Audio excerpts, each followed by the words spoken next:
Dr. Eric Balcavage, and welcome back for Thyroid Success Secret number 3. And in Thyroid Success Secret number 3, we're going to talk about thyroid antibody testing.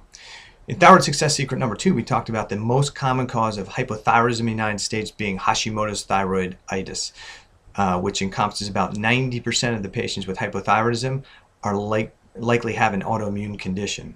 So if that's the case, we need to run more than a TSH panel. Or a TSH and a T4 or a TSH and a free T4. We need to actually run thyroid antibodies. Now, here's the problem. Most docs won't run thyroid antibodies unless TSH values are outside of lab range. And for a lot of people who struggle with autoimmune thyroid condition, their TSH never leaves the lab range. It will typically be out of the functional range, which is the much tighter range, but it won't be out of lab range. So their doctor looks at their TSH values, it's still within lab range.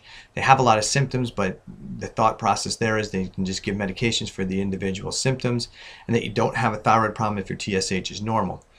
But if most people have an autoimmune condition who have thyroid symptoms, then we need to do thyroid peroxidase antibodies and thyroglobulin antibodies. And this is one of the things that makes my practice different is that we actually run these things.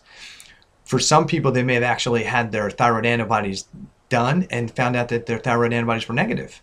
And there's probably a great reason for this is that most patients who are Hashimoto's thyroiditis are Th1 dominant. We talked a little bit about the immune system, that there's two halves, Th1, Th2. And if they are Th1 dominant, they struggle to actually be able to produce antibodies to even show up for that test. So it is a definitive test if you have elevated thyroid antibodies. If they're positive, you have autoimmune thyroid. And it needs to be addressed as a thyroid condition, not a traditional hypothyroid condition.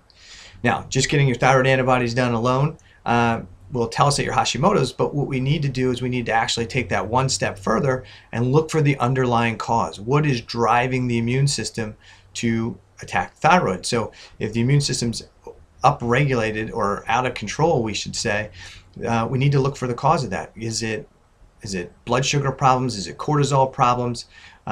Do you have a food intolerance or a food allergy that's driving it? Do you have a gut infection like a bacterial infection, yeast overgrowth, or parasite? There's more investigation that needs to be done. Just labeling you as an autoimmune thyroid person or a Hashimoto's patient doesn't really change anything. We still need to address what's causing your immune system to be out of control in the first place.